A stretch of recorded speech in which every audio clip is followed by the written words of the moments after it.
Эрхэм үзэгч та бүхэнд энэ өдрийн мэндийг хүргэе. One on One төмрөө нэвтрүүлгийн ээлж дугаар эхэлж байна. Өнөөдөр бидний зочноор Монгол Улсын Паралимпийн түүхэн тэквондогийн төрлөөр анхны алтан медалийг их орондоо авчирсан Сүхбаатарын одон Төлбөрийн Баатар Улаанбаярын сүрэн жав хүрэлцэн ирээд байна. Танд энэ өдрийн мэндийг хүргэе. Сайн байна уу? Бүгдэнд нас энэ өдрийн мэндийг хүргэе. Бас намайг урьж оролцуулж байгаад маш их баярлалаа. Тэгэхээр таны амжилтыг ингээд харахаар араасаа жилээс жилд өсөж явсаар хүндрэлтний спортын цэнгэлэх баяр наадмын өнгийн оргил болсон Олимпийн алтан медаль гэдэг медаль дээр хүрч байгаа. Энэ хүртэл туулсан зам нь бол үнэхээр сонирхолтой. Тэгэхээр өнөөдөр тантай ярилцах боломж олдож байгаад маш олон үзэгчдийн өмнөөс талархаж байна. Ингээд хоёулантай ярилцлага эхлэе. За тэгэхээр өнөөдрийн сүрэн жавыг бий болгосон хамгийн чухал зүйлийг та юу гэж хэлэх вэ?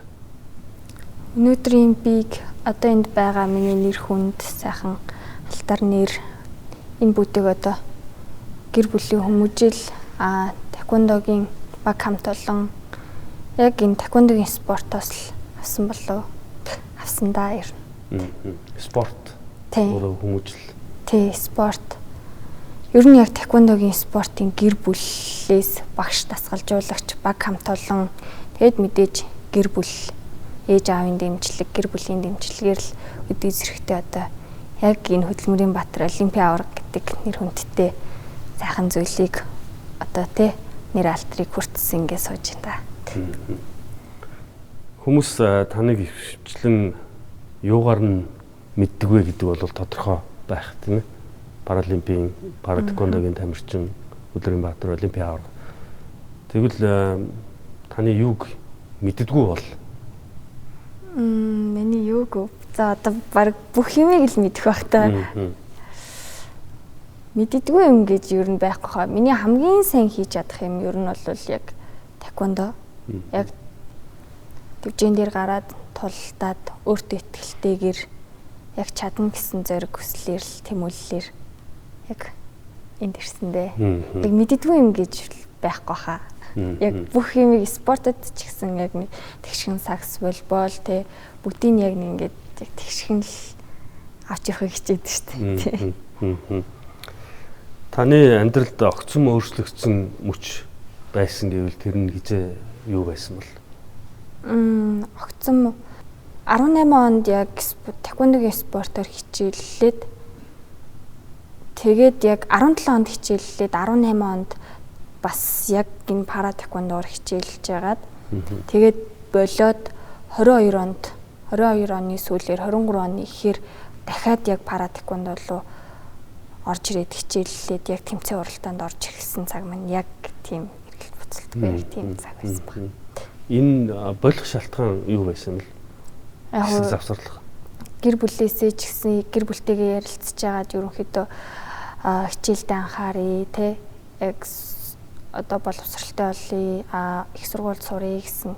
Энэ үед бол одоо сурагч сүрэнжээ байгаад байна шүү дээ. Сурагч сүрэнжээ байсан тий.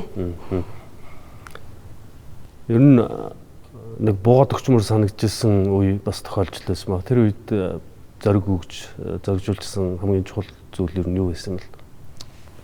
Буугаад өгчмөр санагдчихсан үе зөндөө байсан л та. Яг нөгөө нэг яг саяхан ярьсан шиг англи тогтоох дээр бол бас нэлийн шантарч исэн. Яг 2 удаа англиас асагдчихад одоо ингээл Монголд бол англи тогтоохгүй шүү дээ. Тэгэл гадагшаа очивол англиа тогтоолохоор англи маань тогтдоггүй. Наадах чи болохгүй байна. Энэ пара тэквондод бол ингээ орохгүй маань гэдэл яг тийм одоо шийдвэрийг авч яхад бол маш хэцүү байсан. Тэгэл яг хажууд нь одоо яг Эрдэнэбаатар дасгалжуулагч, Батнасан дасгалжуулагч хоёр маань л яг байсан. Тэгэл яг багш нар бол хамгийн чухал чадна штэ, болно штэ, болгоно штэ гэл багшаа би чадахгүй. Одоо бол үгүй гэл. Тэгэл одоо болгоно штэ хоёлаа яаж хийж байгаа болгоно гэл.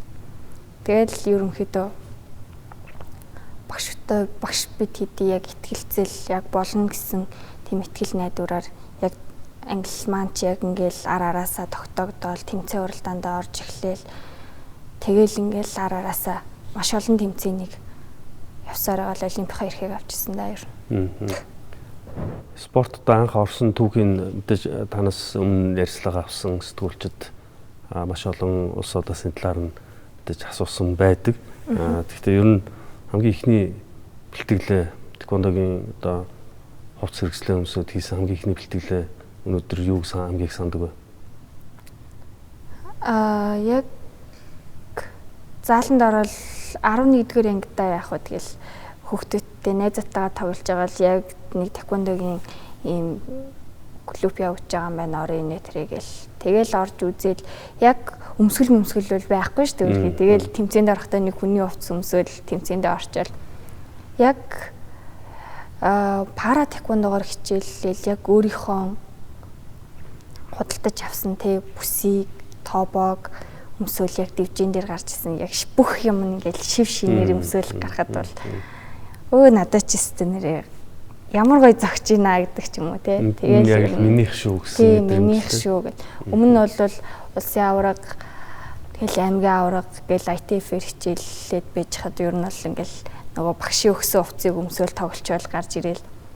Тэгээд тухайн үедээ ч гэсэн нэг амар хувцс хэрэглэхгүй тамирхаа хувцастай бэлтгэлээ хичээл. Тэгээд яг нэг жил хүрэхгүй хугацаанд ITF-ээр хичээллээл. Тэгээ ер нь болж исэн. Тэгээд анх пара тэквондогоор олимпийн тэквондогоор хичээлж эхлээл шинэ хувцас хэрэглэл аваад гутал аваад тобо аваад бүс аваад шүдний кап аваад тэгэл тэр ер нь хамгийн сайхан байсан да. Хамгийн анхны багш нь Будху гэж багш байсан. Тийм. Яг миний анхны багш бол Цахваа аймгийн Тосон зингэл сумд байдаг бас цагдаагийн ажилтан одоо Ядам сүрэн гээд багш байдаг.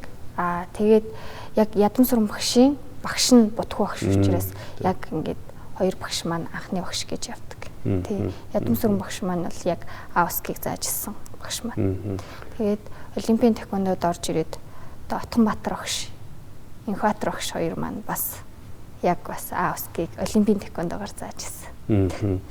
Анхны тэмцээнд оролцохоор одоо сонгогдоод яг тэмцээнд орохоор яг одоо тамирчин хүний хуваар бэлтгэл хийж ирсэн тэр мөч бол мэдээж онцгой байсан баг. Тэр хамгийн ихний тэмцээн мэдээж бас үүрэг хариуцлага. Тэгээ өөрийнхөө хувьд бол тэмцээнд орохоор болчлоо. Тэр тэмцээнээ юу сандаг вэ эргээд урсвал? 2018 онд яг Азийн аврагт орохоор боллоо олимпийн тэквондогоор гээд зардал мөнгө яах уу гэл ээж аваа хоёр маань бас зардал мөнгө гаргаж өгөөл. Тэгэл яг Вьетнамд олж исэн. Вьетнамын Хошимин хотод болоод Отгонбаатар багштайгаа манай пара тэквондогийн баг маань явж очивол тэгэл ингээл анхны нөгөө олон улсын тэмцээн анхны амар том тэмцээн байгаа юм чинь ингээд амар сандралтай тэгэл сандарсандаа ихнийхээ тоглолтыг ер нь бол хожиж исэн гэж хэлэхэд болно. Тэгэл гарч ихний тоглолтоо очижол тэгэл ингээ би ч очиж байгаа юм ихний тоглолтын дээр ингээ болчихж байгаа юм уу? Тэгэл тэрнээсээ урам аваалаа. Болох юм шít би бас хожих юм байна. Би ер нь чадах юм байна гэсэн хүсэл эрмэлзлээ. Тэгээ 2 дахь 3 дахь тоглолтоо хийгээ. Тэгээ хүрэл медаль аваад би чадах юм байна, болох юм байна гэсэн тийм итгэл найдварыг бас айгүйх авчихсан. Тэгэд энэ Азийн аврал шалралт тэмцээнээс хүрэл медаль авснаас хойш энэ одоо таны хувьд оролцсон тэмцээнүүдтэй одоо тогтмол амжилттай оролцоод авсан медаль чанарууд ахиж ингэж явсан байгаа юм л да. Тэгэхээр зүгээр ер нь бол ингээд тамирчин хүний карьерийн ингээ харахаар дэлхийн аваргын хүрэл медаль авах, тэгээд олимпийн наадмаас алтан медаль авах хүртэл ингээ оролцсон бүх тэмцээндээ амжилттай оролцсон байгаа. Тэгэхээр яг энэ агцтай явж байгаа, энэ шатаралтай явж байгаа энэ бүгд таны одоо өөрийн хувийн хичээл зүтгэлээс гадна багш, тасалжуулагчдын бас таныг одоо юунд давуу тал байна? Энийг илүү харж бэлтгэл хийлгэж байгаатай салшгүй холбоотой гэж ойлгож л дээ.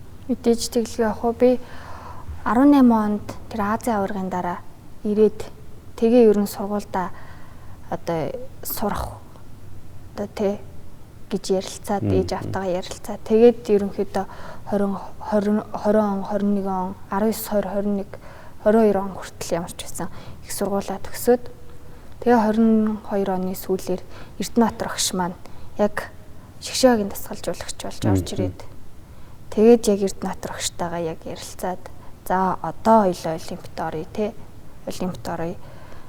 Одоо дахиад эхнээсээ эхлэе гэдэг. Тэгээд яг эхнээсээ эхлээд 23 оноос яг бүх тэмцээн оролдоонд ороод тэгээд тэмцээн жалгасаагүй, тэмцээнээс медаль жалгасаагүй бит хоёр бол Эрдэнэтр багш бит хоёр яг нэг зорилготой яг Олимпийн тэр оргил руу бит хоёр яг зүтгэсээр агаал очисон доо. Тэгэхээр миний одоо ард байгаа, миний сэтгэл зүй, миний хоол зүйч, бэлтгэл хангагч тэгээ бүх юмыг ер нь бол Эрдэнэтр багш, Батнасан багш хоёр маань ер нь одоо сүулдэ ингээ харцаараа за энэ юу бодож байна, энэ өглөө босоод бэлтгэлтэй ороход за ерөнхийдөө сайн унтж амарсан юм байна.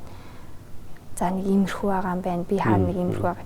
Яг тэрийг ингээд мэдэрдэг болоод эхэлтэй юм лээ. Ер нь харцнаасаа л нэг уусч ийн гэсэн юм шүү дээ, тий. Тэгэл багш маань бол сэтгэл зүйч, хоол зүйч бүх юмыг хийгээл ингээл за одоо чи чадна штэ. Чи чадахгүй л өөр хин чадах юм сүрээ ингээл болно штэ, болгоно штэ гэл.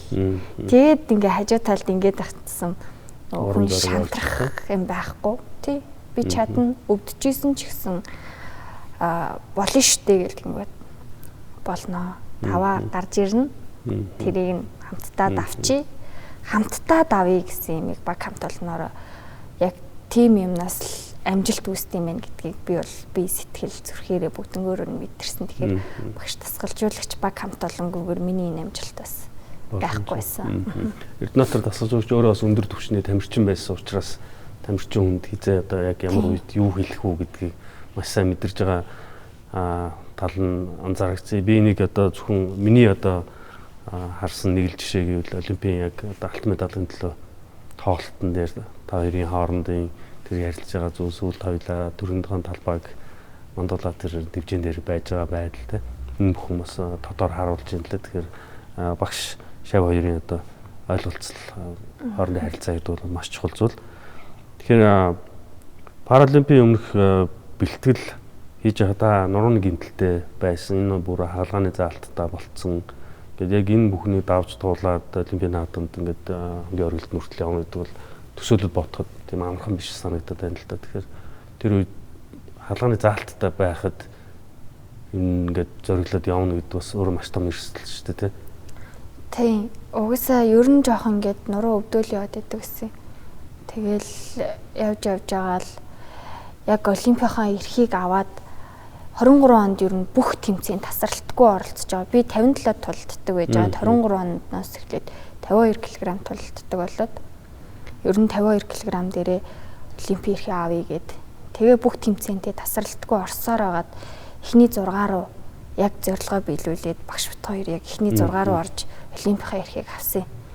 Тэгээд би яг 5 дээр одоо дэлхийн ранкаараа 5 дээр тэгэнгүүт миний дээр байгаа Египтийн тамирчин болохоор 4 дээр нэг хэдхэн онооны зөрүүтэй 3-4 онооны зөрүүтэй 4 рүү орчих юм бол би хүлээж агаад 5-аа хүлээж агаад нэг тоглолт өнжөөд надад эрсдэл багтай шууд медалийн төлөө тоглох.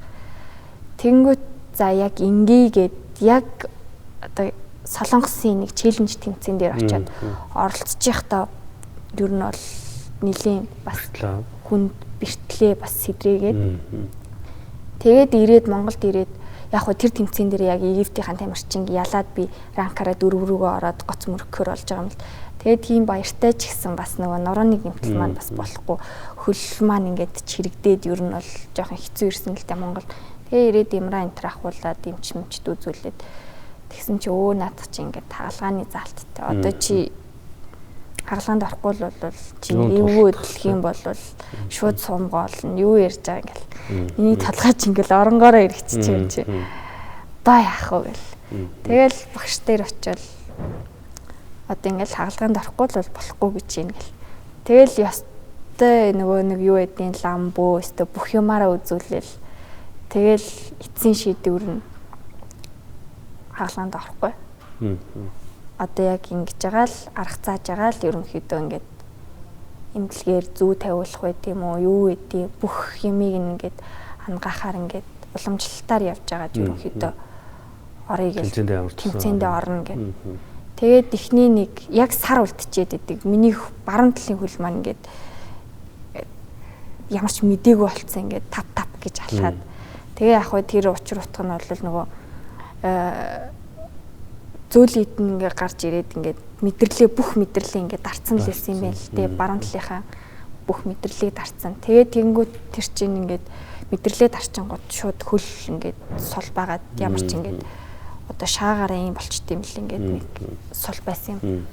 Тэгээ яг хуу одоо уламжлалт эмчилгээ хийлгээ зүү тавиулаад тэгээ төвшин мэд эмнэлэг дээрээ төвшин эмч дээрээ очиж бас PRP энэ хийлгэж жоох эмчилгээ хийлгэж явсараа байгаа. Тэгээд одоо олимпийн нөгөө ангаах ухааныхан байгаа штэ эмнэлгийн багийнхан тэгээ барай засал гэл ингээл бүх талаас сэтгэл зүйч гэл бүх юм нөгөө болно штэ гэл ингээл тэгэл төвшин эмч маань ч гэсэн тариа тарьсан ч гэсэн наа чи одоо зүгээр болно гэл тэг хүн болгон болно гэдгээр нөгөө хүний сэтгэл зүй өөрөө ингээд хичнээн муу байгаа ч гэсэн болохгүй байгаа ч гэсэн сэтгэл зүйгээрээ болно би угаасаа чадна.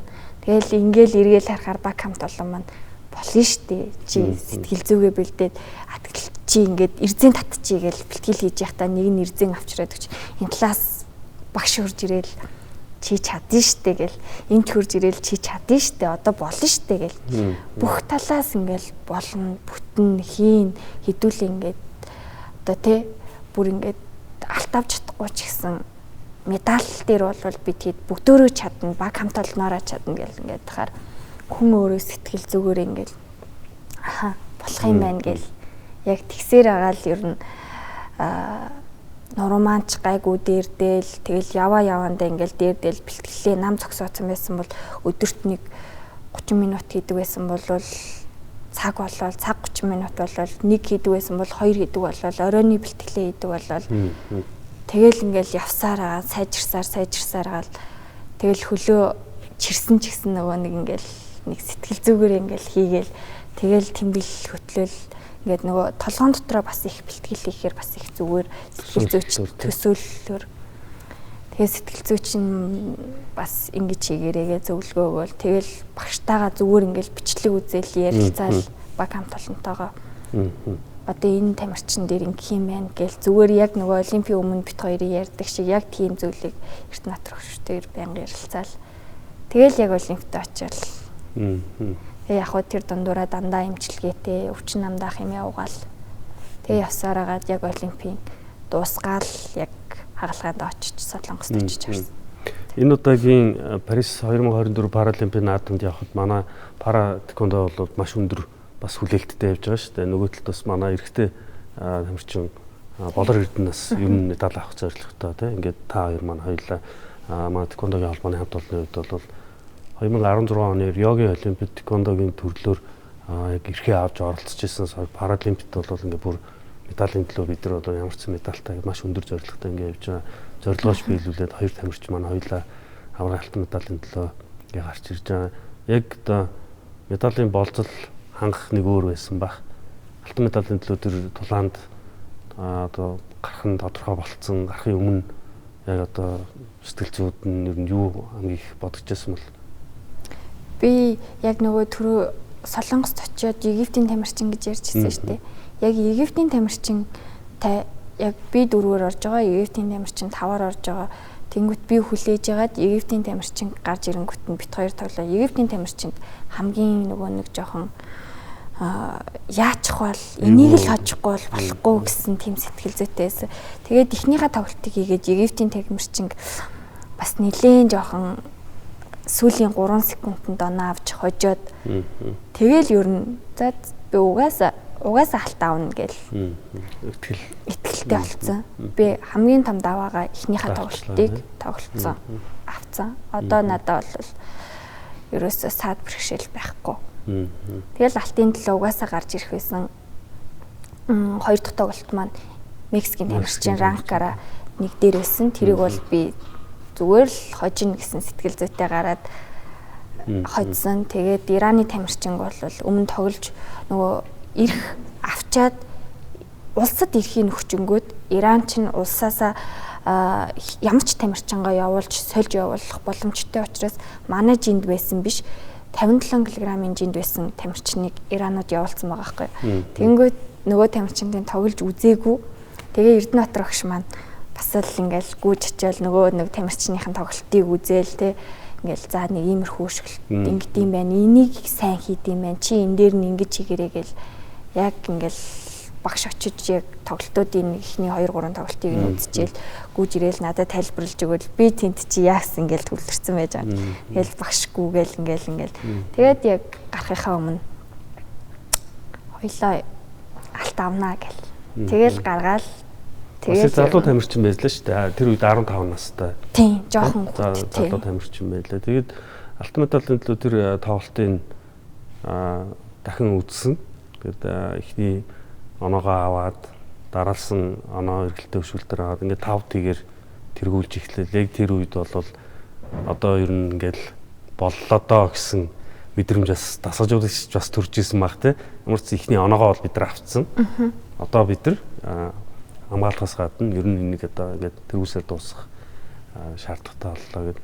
Яг тэ дууссан мөчөд мэдээж одоо хамгийн оргилдоо хүрч байгаа тэр мэдрэмжийг бол тамирчин өөрөө л мэдрэх бах. Өөр тэр одоо мөчөд очиж үзэг хүмүүс бол тэрийг ойлгох байх л та.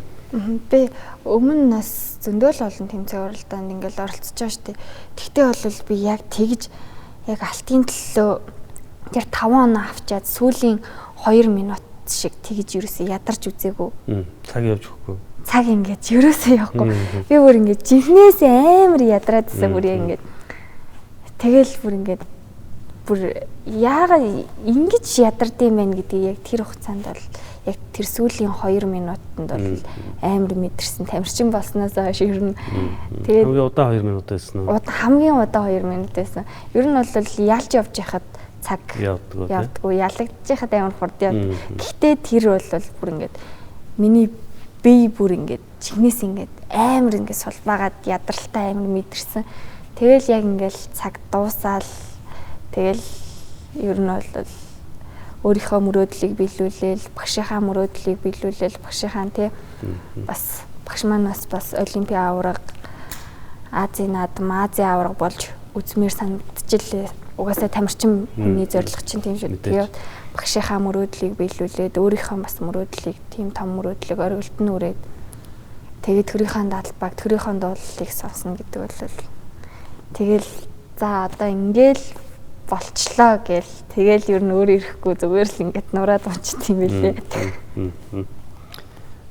Яг одоо төрийн даалбагаа мандуулаад тэр мөчүүд ингээ болоод нэг жоохон амжаад ирсний дараа хамгийн түрүүнд ер нь хинтээ ярмаар хинт энэ мэдээгээ хуваалцмаар санагдсан тэнд байгаа багш тасалжуулалтаас гадна. Ээж аав маань угаасаа зургатаар үзэж байгаа штэ. Тэгэл дуусаал тэгээд угаасаа Монголд энт чинь ингээд өглөө болсон. Тэнт чинь жоохон тэгээд дофингийн шинжилгээ энтер гэж явсараад ингээд бүр ингээд ядраад орж ирэл бүр ингээд нам унтаал. Тэгэл маргааш өглөө нь болор эрдэнэ ахын нөгөө нэг тоглолт учраас тэгэл нэг мөсөн ингээл дуусгаал тэгэл ээж автгаа ярьсан да ер нь. Ахлаад итгэхгүй тэгэл дофингийн шинжилгээ өгж явахдаа багшаа ийн авчлаа те гэж хоёлаа бүр яг тэгэл ер нь. Ээж хоёр нь хамгийн түрүүнд хэлсэн үг нь юу байсан? За охиндоо баяр хүргэе гэл. Угаасаа яг дивжээ рүү гарахын өмнө яг нөгөө буудлаас олимпийн хотгоноос гарахын өмнө ээж аваартайгаа яриад ер нь за миний охин амжилт хүсье. Угаасаа ээж аав хоёр маань бүх тэмцээний одоо хаач байсан те тэмцээн болох чих бол одоо тэгээд өглөө болгон ярьдаг. Өглөө болгон за миний охин амжилт хүсье. Өөрийнхоороо тулдаарай. Тэгээд медаль аваарай гэдэг. Ээж минь бол тэгэл ээж бол дандаа за миний охин алт аваарай гэж шууд тэгдэг. Аав болохоор ер нь за миний охин өөрийнхөө тултал хийгээл дуусгаараа медаль авахгүйсэн ч гэсэн зүгээрээ гэж юу ч болсон бай зүгээрээ гэж ээж аваа ер дандаа нөгөө тэмцээн болгоны өмнө ярьдаг болохоор тэгэл яриад тэгэл очиод ер нь бол медаль тэр бодогдаад. Тэгээ яг энэ цаг үеийн манай пара тэквондогийн Гэт ориглон болж байгаа хоёр тамирчин байгаад байна л да. Болор Эрдэнэ та хоёр те. Болор Эрдэнэ дэлхийн 5 удаагийн аварга, Аз тивийн 5 удаагийн аварга, олимпийн мөнгө медальтай. Таны хувьд ч гэсэн одоо үзүүлсэн амжилтуудыг бид одоо дахин дурдаад шаардлагагүйгээр одоо хаа өрсөн бид нар маш сайн мэдж байгаа. Тэгэхээр яг энэ та хоёрын маань үзүүлж байгаа амжилт энэ цаг үед зөвхөн паралимпикгүй тэквондогийн спортын төрлийг одоо Монгол улсад бас хүүг залуучуудын дунд хамгийн их түгээн дэлгэрүүлж байгаа, маш том нөлөө үзүүлж байгаа ийм үйл явц явж байгааг бид нар одоо яг одоо гэрчин болоод ингэ байж байгаа. Ялангуяа олимпийн наадмаас хойш тэ. Энэний нөлөөг ер нь хэр их мэдэрч байна одоо. Тэглгүй яг мэдээж олимпийн дараагаар бол маш их мэдэрж байгаа. Маш олон хүүхдүүд одоо тэквондогийн спортоор хичээлж эхэлж байгаа. Миний хувьд бол бас л яг орж ирээл намайг яг 23 онд орж ирэхэд Болор Эрдэнэ ах маань бас дэлхийн 5 удаагийн аварга, Азийн 5 удаагийн аварга одоо ер нь дэлхийд байхгүй тийм амжилтыг үзүүлсэн тийм мундаг тамирчин ах маань байсан. Бас тэр ахаасаа бас Болор Эрдэнэ ахаасаа бас үлгэр жишээ авч нэг юм нь яг Болор Эрдэнэ ахыг ингээд бэлтгэл хийж яхад надад ерөөсөө ингээд хиймээр санагдтал тэгэж Болор Эрдэнэ ах бүр яг ингээд шамдаж одоо хийдэг. Тэгээ бэлтгэлийг бол үнэхээр мундаг хийдэг. Тэгээд ингээд дүүнэртээ маш их урам зориг одоо зөвлөгөө за одоо ахын дүү ингэдгийн шүү, тэгдэг шүү. Олон жил нөгөө хичээлсэн учраас туршлагаасаа бүх юмыг одоо анх ингээл олимпиад оролцох жахад за ах нь олимпиад оролцоод ингэжсэн шүү. Ахын дүү ийм байгаарэ гэд бүх юмыг ер нь бол ингээд зааж зөвлөж те одоо бас Болор Эрдэнэ ахын бас ингээд дэмжлэггүйгээр урмын үггүйгээр одоо миний бас амжилт бас энд бас байхгүйсэн баг. Тэгээд Болор Эрдэнэ ах маань бас үнэхээр мундаг тамирчин. Тэгээд бит хоёроос бас маш олон хүмүүс үлгэр жишээ авч Болор Эрдэнэ ахаас нь одоо би үлгэр жишээ авч яхад миний доотлын дүнэр надаас авч Болор Эрдэнэ ахаас авч одоо ингэж олон мянган хүмүүс одоо спортоор хичээлж байгаа. Одоо өмнө нэг цөөхөн тамирчин одоо оролцдог байсан бол усын аварга энтрээр одоо бол маш олон хүүхэд одоо тэквондогоор баг нэг айлын нэг хүүхэд баг тэквондогоор хичээллэх жишээний тийм нэлийн өргөн хүрээний болцсон байгаа. Монгол улсад нийт одоо тэквондогийн спортоор үйл ажиллагаа явуулдаг 78 клуб байдаг юм байна. Тэгээд одоо хамгийн сүүлд болсон бас том тэмцээнд дотоодын том тэмцээнд 1300 гаруй тамирчид оролцсон гэдэг. Энэ нь өөрөө бас энэ манай дотоодд хамгийн идэвхтэй одоо спорт үйл ажиллагаа явуулж байгаа холбоотой тэмцээнүүдээс энэ хамгийн өргөн үрээг хамарж байгаа гэдэг нь эндээс тав үзүүлэлтээр бол харагдаж байна л да. Тэгэхээр тамирчин хүний хувьд одоо хувийн бэлтгэлээс гадна бие бэлтрийн бэлтгэлээс гадна сэтгэл зүйн бэлтгэл гэж маш чухал зүйл. Дөрөв та басны дурдаад өнгөрсөн болох ч байгаа тоглолт дулаанаа толгой дотроо төсөөлж өөрөө бас бэлддэг гэдэг. Тэгэхээр ер нь сэтгэл зүйчтэй бас хамтарч ажилладаг байх тийм ээ. Тэгээд айдас байдаг бол одоо тэр айдсаа яаж давдаг вэ? Энэ бас спортоор хичээлж байгаа залуу тамирчдад бас сонирхолтой байх л та. Одоо яг талбай дээр гарахын өмнө одоо бөмбөгтэй спортын тамирчин бол талбай дээр гарахын өмнө одоо таны хувьд яг тулааны дэвжин дээр гарахын өмнө ямар нэгэн айдас байвал тэрийг яаж ямар одоо сэтгэл зүгээрээ өөрийгөө тайвшруулж бэлддэг юм бол миний хувьд бол багштайгаа маш сайн ярилцдаг. Багш одоо хажууд байгаа хүмүүс маань л ер нь ингээд өөртөө ихтэй байгаарай. Чи хийх юмаа л хий, илүү дутуу юм хийхгүй. Тэгээд яг дэвжин дээр гарахаараа мэдээж сандрал байна штэ хүн чинь. Тэгээд за би чадна. Би одоо энийг л хийх ёстой. Өөртөө ихтэйгээр ер нь тэгэл дэвжин дээр ингээд сандарч исэн ч гэсэн дэвжин дээр гараад яг цаг яваад хоёр тамирчин тулдаад эхлэхэд сандрал болчдөг яагаад юу ч байхгүй болол зөвхөн фокуслал арын багшийн үгийг сонсоод бус ер нь ингээд нөгөө хөгжөөнд дэмжигч мэмжигчнэр надад л авнах ингээд сонсогддгоо ганцхан багшийн үг сонсогдоод байдаг. Харин энэ их сонирхолтой байна. Би нэг өмнө бас сагсны тамирчдаас бас сонсч байсан байхгүй.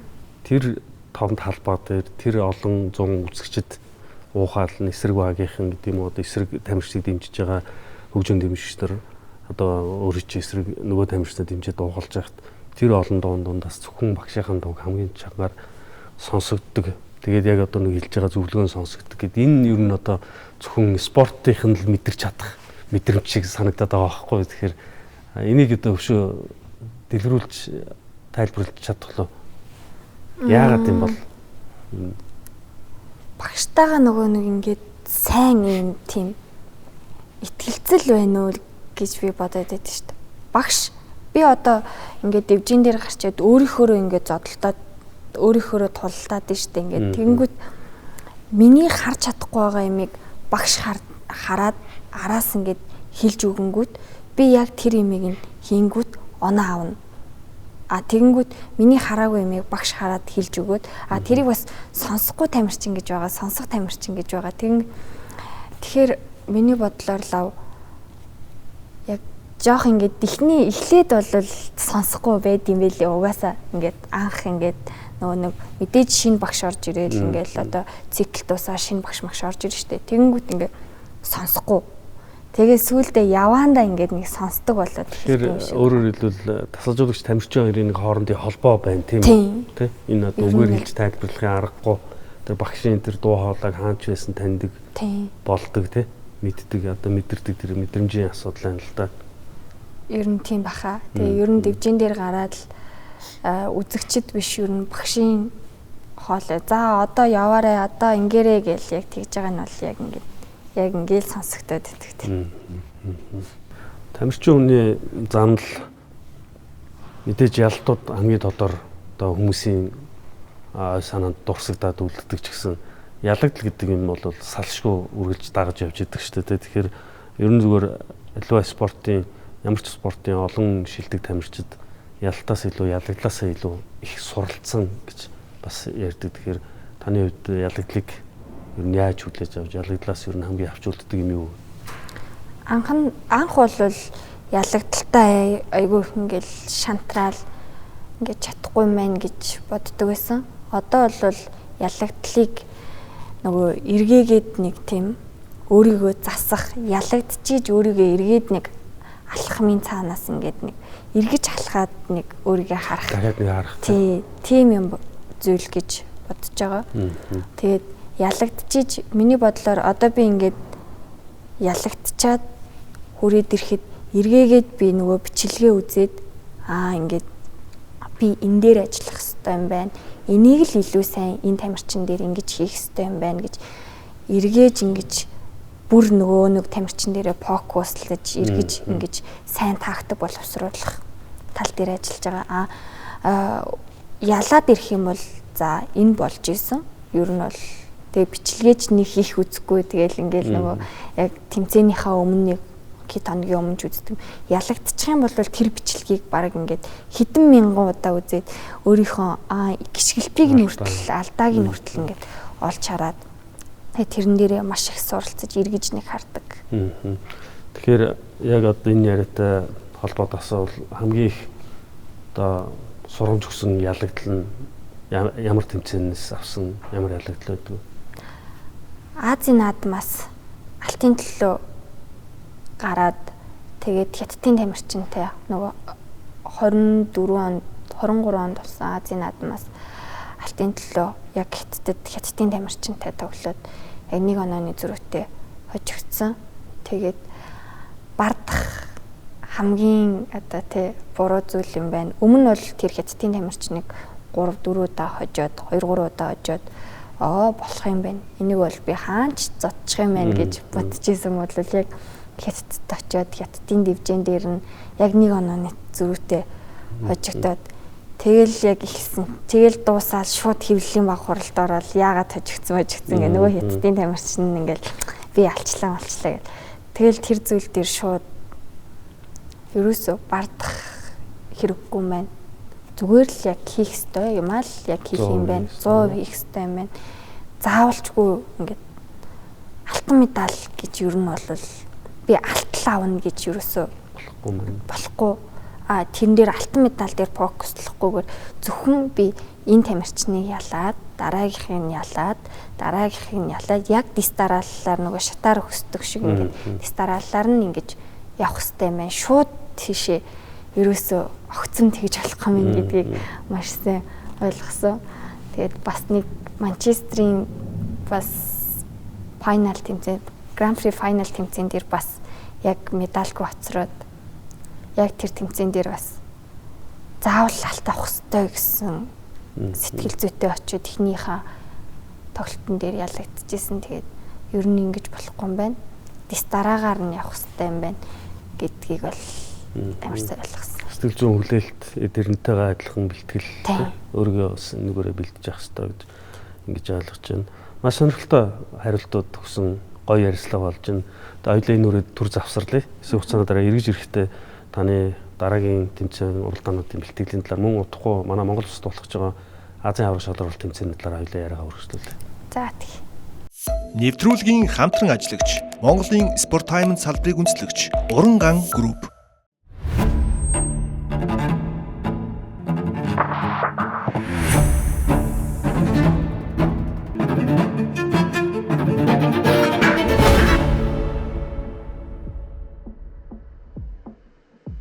One-on-one төмрөө нэвтрүүлэг үргэлжлэж байгаа үзэгчтэй бид өнөөдөр Олимпийн аварга Улаанбаярын сүрэн жавтаа ярилцж байгаа. Хоёулаа ярилцлага цааш үргэлжлүүлээ.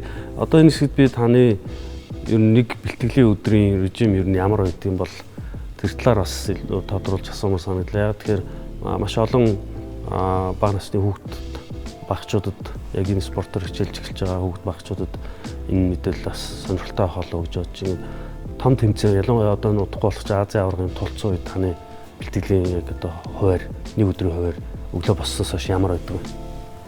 За ерөнхийдөө Улаанбаатар хотод одоо спортын төв ордондоо бол бэлтгэл хийж явахдаа бол өглөө яг 6 гэж босоод тэгэл бэлтгэлтэй гараад тэгэл 8 цагт бэлтгэлээ эхлээл 11 гэж дуусаал тэгээ эмчилгээ бол эмчилгээндээ орчоод тэгээд хоолундаа идчихэд тэгээд эрдэм шинжилгээнийхээ одоо спортын эрдэм шинжилгээний газар маань ингээд амрах газартай болсон. Ингээд капсултай. Тэгээд тэндээ орж амарж агаад тэгээд өдрийнхөө бэлтгэлд орчоод тэгээд өдрийнхөө бэлтгэлийн дараагаар дахиад нэг 2-3 цаг амарж агаа. Тэгээд оройныхоо бэлтгэлд ороод тэгээл дуусаал гэрлүгөө яваал усандаа ороод хувцас угаачаал тэгээл унтдаг та ер нь. Маргааш босоод дахиад тэгээл дахиад яагаад.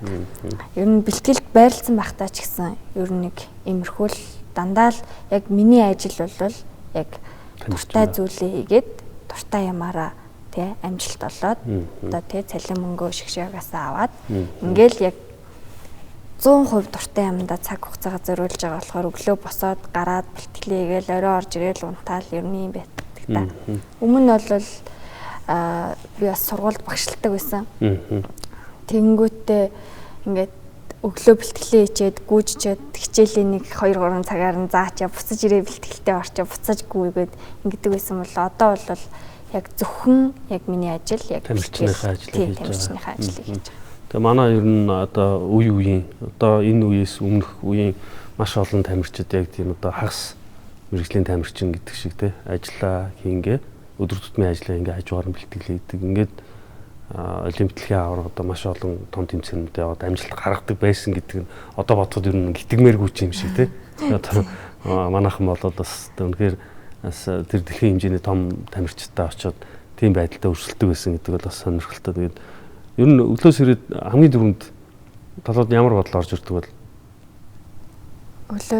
өглөөс ирээл шууд ингээл за миний бие ямар байна гэл ингээл өнөөдөр ер нь өвдөж байгаа юм байна уу? Өвдөж байгаа. За өнөөдөр нэг жоохон болорцсон юм уу гэл ингээл тэгэл өглөөс ирээд гоё юм бодвол тэр өдөржингөө ингээл гоёроо л байгаад байдаг юм шиг. Тэгээ өглөө босоод нэг за нэг жоохон ингэчтэй гээл тэгмэл бүтэн өдөржингөө л тийм юм байгаад байдаг. Тэгээ аль болох ер нь өглөө босоод унд цагаа угаал ер нь гоё хөгжим сонсоол тэгээл ингээл өөрийгөө айгуу гоё өглөөнөөс ахуулаад ингээд гоё ийм энергитэй байх гэж хичээдэг те. Хамгийн их сонсдог уран бүтээл чинь аль болох ер нь тамирчны тухай, тамирчны өөрийгөө жоохон сэргээх ингээл одоо энэ орчин үеийн артистуудын ер нь жоохон юм хамттай өргсөн жоох ингээ өөрийгөө нэг жоох ингээ сэргийх маягтай л ирч хүчтэй тийм бүтээлүүдийг сонсдог ахын тий. Тэгэхээр одоо яг таны хэлж байгаа ийм одоо хуваарьтай бэлтгэл хийж байгаа тамирчнууд мэдээж хооллолт одоо дөрөв ярьсан амралт бол хамгийн чухал. Тэгэхээр мэдээж шгшээ ав дээр бол хоол зууч байгаа. Тэгэхээр яг хооллуудын бүгдийг хуваарлж өгөөд энийг өөрөө хийж идэж гин үү эсвэл бэлтэж өгсөн хоолыг одоо идэж гин үү. Цугларалт гарсан үед бол би ойлгож чинь тэр үед бол яг бэлэн хоол мэдээж байж байгаа. Гэртээ байгаа үедээ одоогоор бол манайд хоол зүйч сэтгэл зүйч энэ төр бол байхгүй.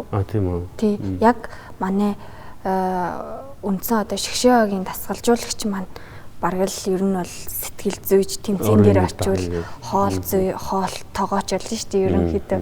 Тэгээд тэгэнгүүт одоо аль болох зөв хооллож аль болох хурдан шингэстэй хоол идэхийг хичээдэг. Гэхдээ ер нь өглөө босоод нэг өндөг талах шаарж ирч өдөр нь мэдээж гэрлүүгээ ирж чадахгүй юм чи ойлгомжтой гадуур хооллно.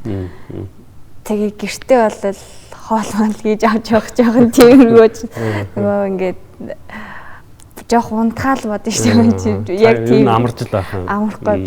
Тэгэл яг бэлтгэл дуусаад гадуур хоол идчихэл амраал ер нь яг шгшээ баг дээр минь яг ингээд сэтгэл зүйч хоол зүйчнэр бол одоогийн байдлаар бол байхгүй. Гэхдээ олимпийн цикл жоохон ойртой ирэхээр орж ирэх байхаа гэж бодчих. Тий. Ер нь одоо чөлөө цаг гэж ер нь гард юм болоо ингээд танаас яриг сонсож байхаар чөлөөт цаг мэдээж гарна шүү дээ. Тэр дундуур нь гаргана шүү дээ. Залуу юм чинь бас тий. Тэгээ юу их вэ? Чөлөөт цагаа яаж өнгөрөөвөл? Чөлөөт цагаараа мэдээж одоо тий аль болох найзуудтайгаа уулзч юм уу нэгээд ингээл кино үзэх ч юм уу тий одоо ингээд нэг жүжиг мүжиг гарч ивэл тэр юмыг жоох үзэх жоохон дуртай. Тэгээд жоохон ном унших дуртай. Тэгээд бэлтгэлд гарцсан байхдаа бол яг бэлтгэлийнхаа нөгөө явдал судал баг учраас номыг төлхөөх уншдаг.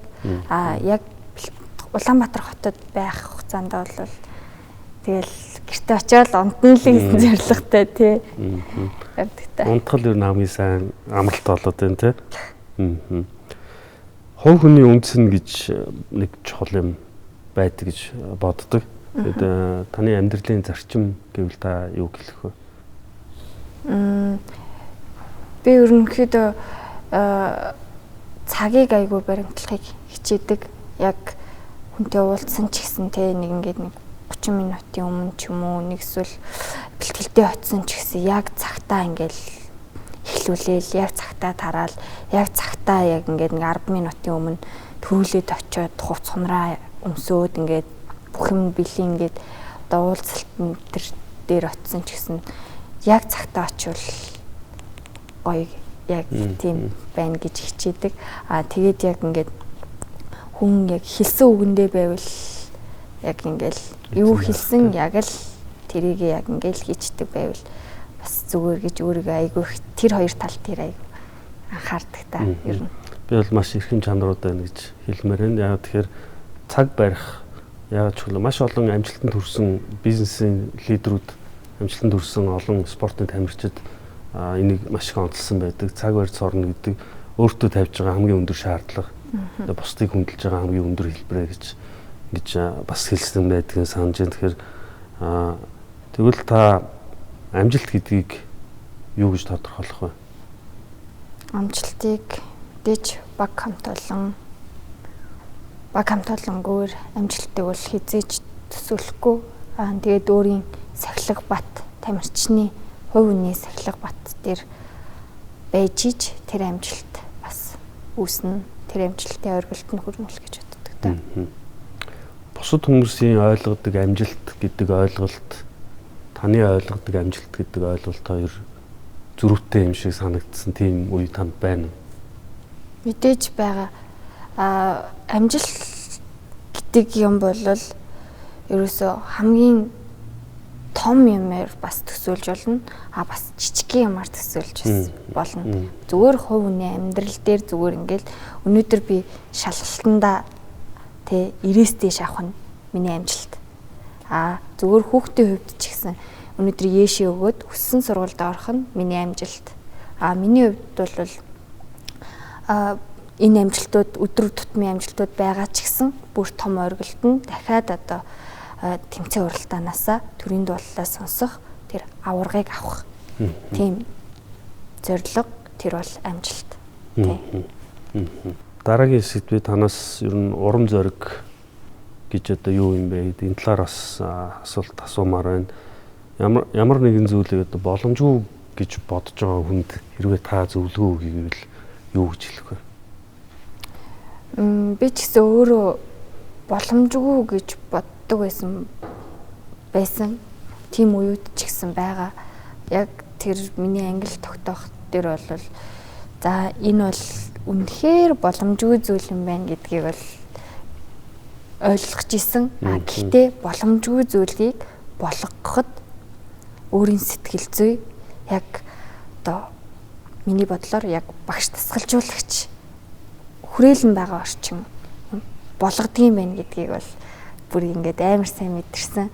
Тэгэхээр боломжтой зүйлийг боломжгүй зүйлийг боломжтой болгоно гэдэг бол асар их тэр хүнээс одоо гарч байгаа төвчээр, хатуужил чадна гэсэн зориг одоо тийм байж ижил боломжгүй зүйлийг боломжтой болгоно. Тэрийг гэхдээ миний бодлоор тэр зүйлийг боломжтой болгохын тулд нэг жоохон золиос хэрэгтэй хаа. Тэ жижиг том хамаагүй ер нь жоохон том юмд хүрэх гэж байх юм бол ямарваа нэгэн золиос байх хэрэгтэй гэж би ер нь боддог. Тэгээд даваа байгаа тэр давааг давхал хэрэгтэй. Даваад дардан байж байгаа дахиад нэг даваа гарч ирсэн тэрийг дахиад давхал угаасаа хүний амьдрал нэг жоохон ингээл дандаа л ингээл давааны цаана даваа гэдэг шиг даваа байхгүй бүх юм шулуун замаар явна гэж бол хизээч байхгүй гэдгийг нь бол би ер нь ойлгож байгаа. Тэгэхээр та сая золиос гэж ярьлаа. Таны хувьд одоо яг энэ тамирчны замналдаа гаргасан хамгийн том золиос гэвэл та юу гэлэх вэ? Мэдээж жижиг том золиосууд мэдээж байгаа. Тэрийг ер нь бол ингээл даваал гарах хэрэгтэй хатаа л гэж бодож байна. Хэрвээ одоо дүр төсөөлөд бодоход саяны одоо таны өгж байгаа хариултуудаас гээд ойлгоход энэ одоо тамирчны замналын явцад мэдээж хувь хүний амьдралын явцад давж туулсан одоо бэрхшээл зовлонгууд гэж ярил л да илүү одоо хатуугаар хэлвэл эдгээр байгаагүй бол өнөөдрийн одоо сүрэн жав байхгүй баасан бахнэ гэж ингэж ойлгож байна л да. Тэгэхээр энэ болгон одоо таныг хин нэг ер нь хинийч бай хүнийг одоо амьдралд ингээ хурцлж идэг гэж тэгж ойлгож болох. Мэдээж тэгэлгүй яг би одоо ингээл нэг одоо бол өмнө бол ингээд шантардаг байсан. Шантраад ингээд боли гэдэг ингэдэг байсан. Одоо бол гарч ирнэ. Угаасаа ирнэ. Ингээд амьдрал дээр ингээд юуж болохгүй байж болно. Тэрийг ингээд болгохын төлөө ингээд аяанда ингээд хийгээл ивэл ингээд болох юм байна гэдгийг ингээд айгуусаа ойлгож байгаа. Одоо таны мөрөөдөл юу вэ? Мөрөөдөл мэдээж эрүүл байх, ээж аавтайгаа илүү удаан амьдрах. Миний зорилго бол мөрөөдөл бол тийм. Зорилго бол мэдээж дахиад одоо Лос Анжелесийн Олимпиад авраг авах мөрөөдөл зорилготой ер нь бол. Өнөөдөр дэлхийд даяар нийт 300 сая гаруй хүмүүс тэквондогийн спортоор хичээлдэг. За манай Монгол улсад бас хичээлж байгаа хүүхд залуучууд одоо насны хүрэгчдийн тоо бол бас тодорхой хэмжээнд нэлээд өргөн хүрээнд хамарч яригдана. Энэ одоо дэлхийд даяар том хүрээлэлтэй спортын паралимпийн аврагын алтан медаль аваад эх орныхоо одоо нэрийг гаргаад байж сан гэдэг тэр дурсамж бол таны насан туршийн мэдээж мундаг дурсамж. Дараагийн одоо саяны хэлж байгаа Лос Анжелесийн Олимпийн бас зорилго тань мэдээж биелээсэ гэж хүсэж маш олон үзэгчдийн хүмүүс өөрийнхөө одоо зорилгыг биелүүлээд дахин тэр давцсан дээр гарахыг чинь бид нар бүгд харах байхаа гэж итгэж байна. Тэгээд энэ нэвтрүүлэгтээ бэлдээд байж хатаас таны талаар судалгаа хийгээд таны одоо тасалжуулагч Түнбаяр тасалжуулагчтай бас ярилцчихлаа л да. Тэгээд тамирчин сүрэн жавын хувьд одоо хамгийн давуу тал гэвэл та юу хэлэх вэ гэхэд тасалжуулагчийн энэ хэлсэн ишлийг би яг тэр юугаар нь уншиж өгмөр байна л та. За. Тэгэхээр тасалжуулагч ингэж амжилтаараа өсөглөн байгаа нь түүний хамгийн том давуу тал гэж би хэлнэ. Дахиж амжилт үзүүлж өөрийнхөө хүрсэн тэр өндөр төрхийн төлөө өөртөөгөө бүхнийг дайчилж байгаа гэдэг тасалжуулагчийн тодорхойлолт танд юу хэлж байна? Би ингээд жоох ингээд амжилтанд би ер нь жоох ингээд төрийн дуулалт нэг жоох ингээд шундаг хүн гэж дахин ингээд сонсомоор санагдаад байдаг. Тэгэхээр бэлтгэлийг ч гэсэн өөрөө ингээд чанартай ингээд өмнө нь бол одоо нэг хэдэн жилийн өмнө бол жоох ингээд арга заах гал ингээд нэг жоох ингээд багшийг харахгүй бол нэг жоох ингээд удаан гээл харангуут нь ингээд хурд ээж мэгэл тэгдэг байсан бол одоо бол нэг жоох ингээд чин сэтгэлээсээ ингээд надаас ингээд үлгэр дуурайл авч байгаа миний дүүнэр байгаа.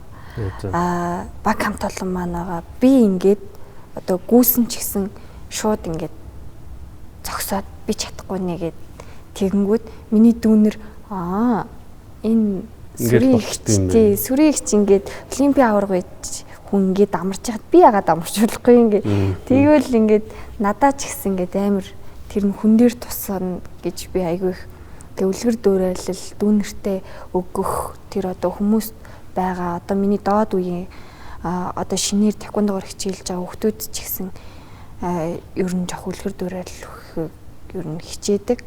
Завсраар нь өөртөө би юмыг ингээд чин сэтгэлээсээ хийх юм бол үр өгөөж надад илүү хурдан ирдэг юм байна.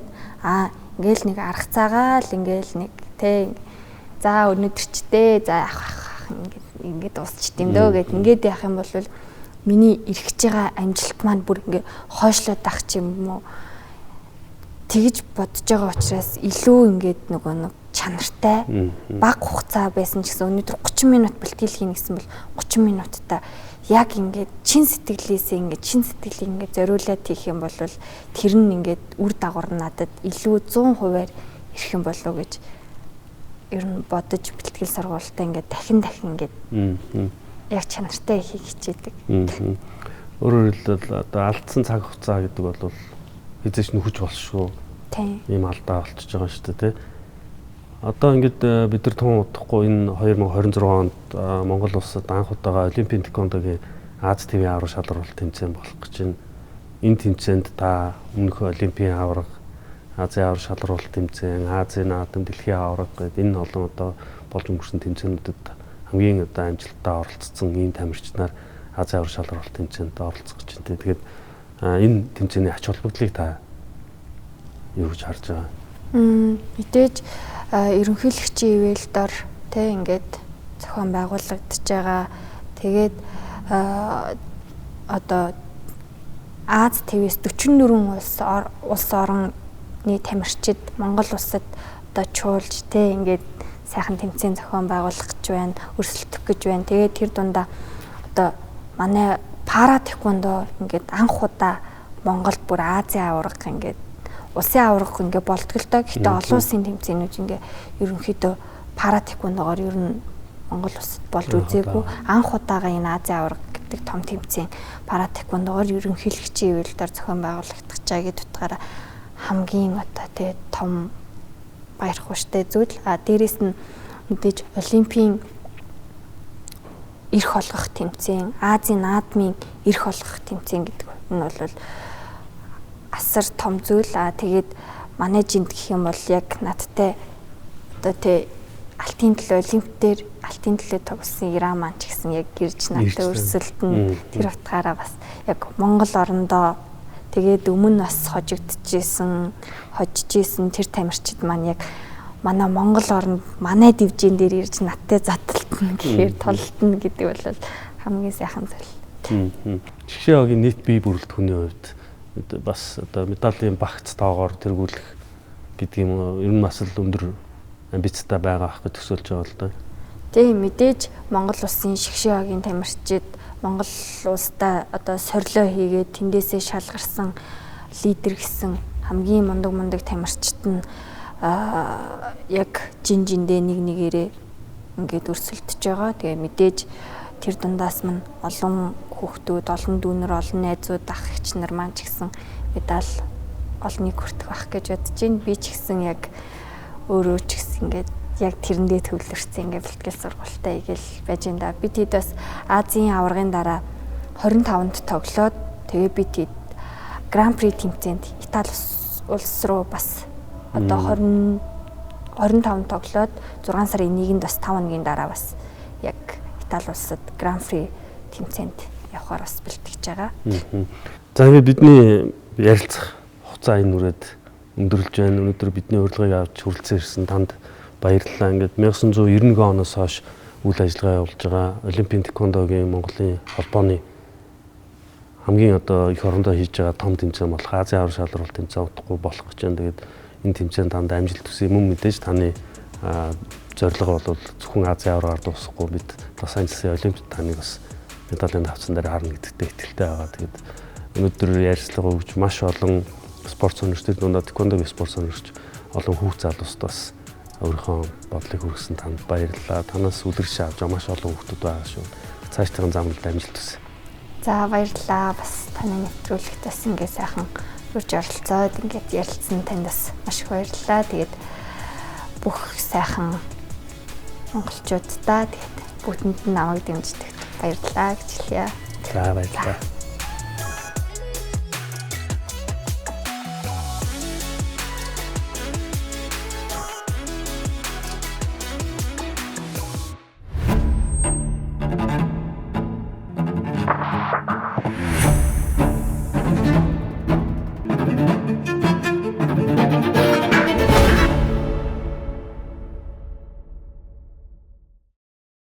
Нэвтрүүлгийн хамтран ажиллагч Монголын Спортаймент салбарыг үндэслэгч Уран ан групп